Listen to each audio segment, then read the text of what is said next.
Então eu vou dar esse exemplo da tabelinha aqui do Rio de Janeiro, né, em relação ao refrigerante de 350 ml, 355 ml, que lá na tabelinha eu quase falei o número do ato, se não me engano, uma resolução 180 de 2005, alguma coisa assim, ela tem o valor para cálculo de substituição tributária, valor de R$ 2,04 por lata. Então, o que acaba acontecendo?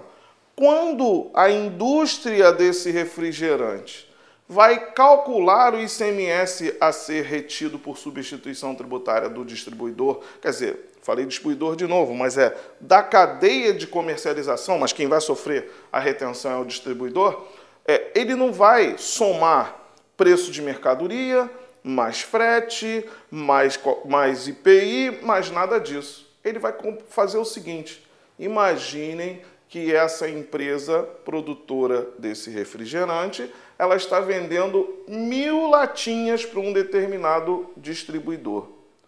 A base de cálculo para a retenção que ela vai aplicar vai ser unicamente a multiplicação de 1.000, que é a quantidade de latas, por R$ 2,04, que é o preço que o fisco colocou para calcular o ICMS da ST, ou seja, um suposto preço de venda que o último varejista aplicaria. Então, nesse nosso exemplo, a base de cálculo da retenção seria R$ 2.040, ou seja, voltando, o resultado da multiplicação de 1.000 latas vezes R$ 2,04 por lata.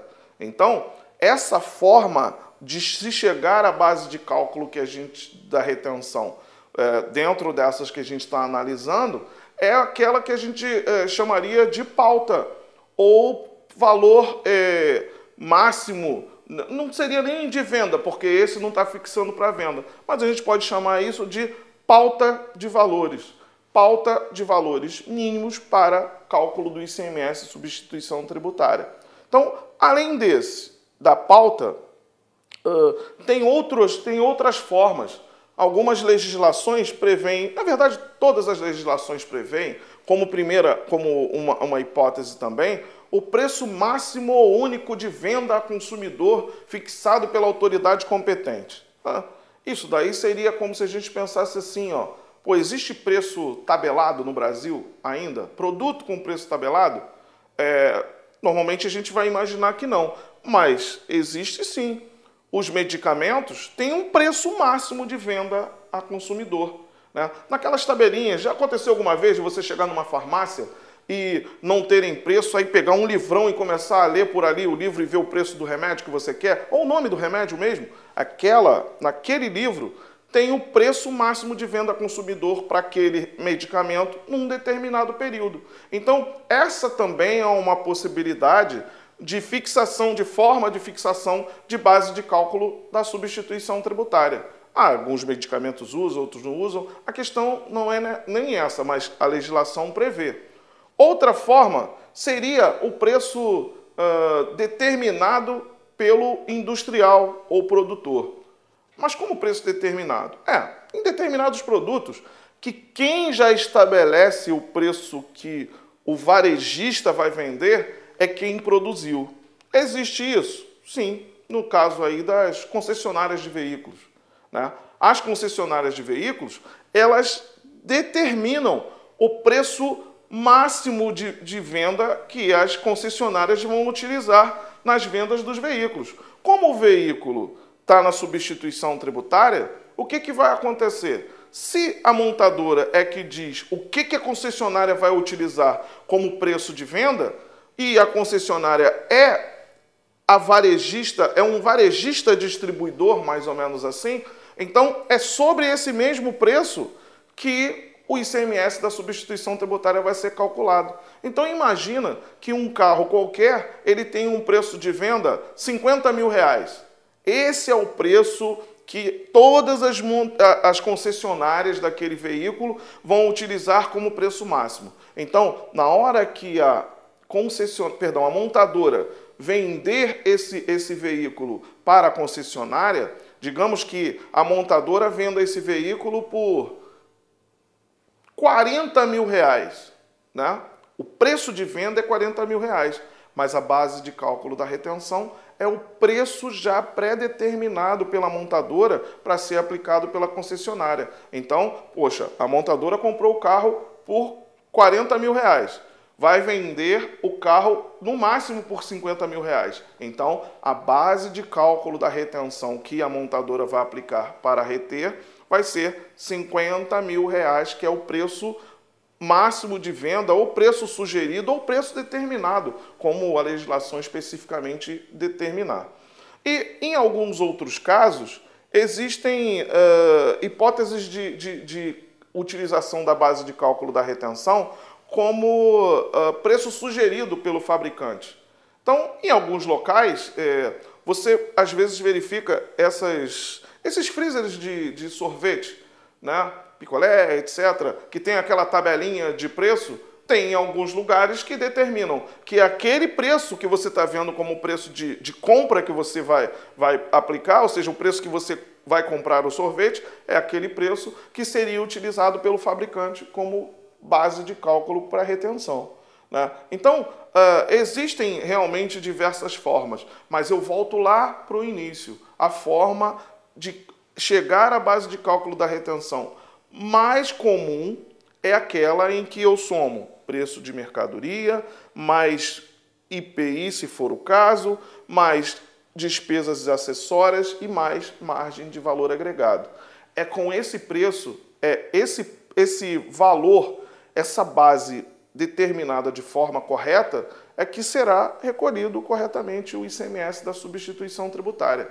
Não podemos, como já disse no início, nem quem retém e nem quem sofre retenção está isento de verificar se a base de cálculo que foi utilizada foi correta, né? O substituído tem sim que verificar qual a base que foi aplicada, se quando o substituto chegou à base da retenção, ele utilizou a regra correta para aquele produto ou para aquela situação específica de operação. Vale lembrar o seguinte, existem alguns estados, vou citar o Rio de Janeiro novamente, em que o estado concede uns regimes especiais em que a forma de cálculo, ou seja, a forma de se chegar à base de cálculo da retenção, ela não permite que o substituído consiga saber de onde que saiu aquele valor, né? Existe um decreto 40.016, não lembro o ano agora, que ele permite o seguinte, que determina, né, que quem tem esse regime especial, ao efetuar as retenções, e no caso aí, quem retém é o distribuidor, que vira substituto tributário ao entrar nesse regime especial, ele utiliza a base de cálculo da retenção, não vai ter nada a ver com nada disso que nós falamos até agora. Ele vai usar como base de cálculo de retenção, sabe o quê? Ele vai pegar o preço de custo dele. Imagine que o distribuidor está vendendo para você. Então, você, varejista. Então, ele vai pegar como preço de partida, digamos assim, o preço que o fornecedor dele utilizou. E sobre esse preço, ele vai acrescer 18% como margem de lucro, como margem de valor agregado.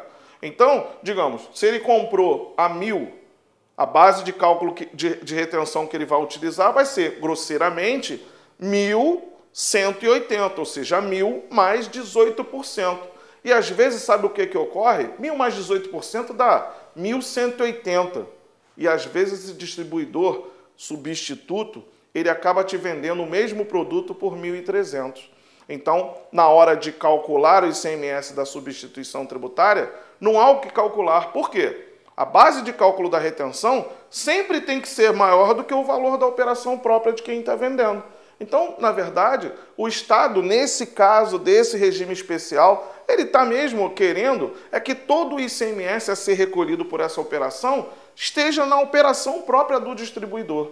Então, e em outros estados isso deve acontecer, ou alguma coisa próxima, ou ocorre, às vezes, quando a pauta fica desatualizada, né? O preço de pauta fica, e no mercado de verdade o preço que se utiliza acaba sendo maior do que aquele preço de pauta. Então, voltando aí, só para a gente fechar essa questão da substituição tributária, cada vez em que você utilizar aquela regra básica, né, de somar todos os componentes da nota e sobre eles acrescentar a margem de valor agregado, você tem 99,9% de chance de estar acertando a base de cálculo. Por quê? Porque essa é a forma mais comum de se chegar à base. É a que a maior parte dos produtos aplica, a maior parte dos estados aplica e que é a mais comum, efetivamente, é a menos complicada. Então, eu espero que eu tenha conseguido, nesse módulo, passar para vocês a ideia da base de cálculo da retenção e a importância dela para que seja realizada um cálculo e recolhimento de ICMS de forma correta, né? Então, espero que eu tenha conseguido passar a mensagem e que, principalmente, você tenha conseguido absorver, apreender o que eu estou tentando passar. Então, até a próxima. Assine o ST e tenha acesso a todas as regras gerais atualizadas do regime de substituição tributária.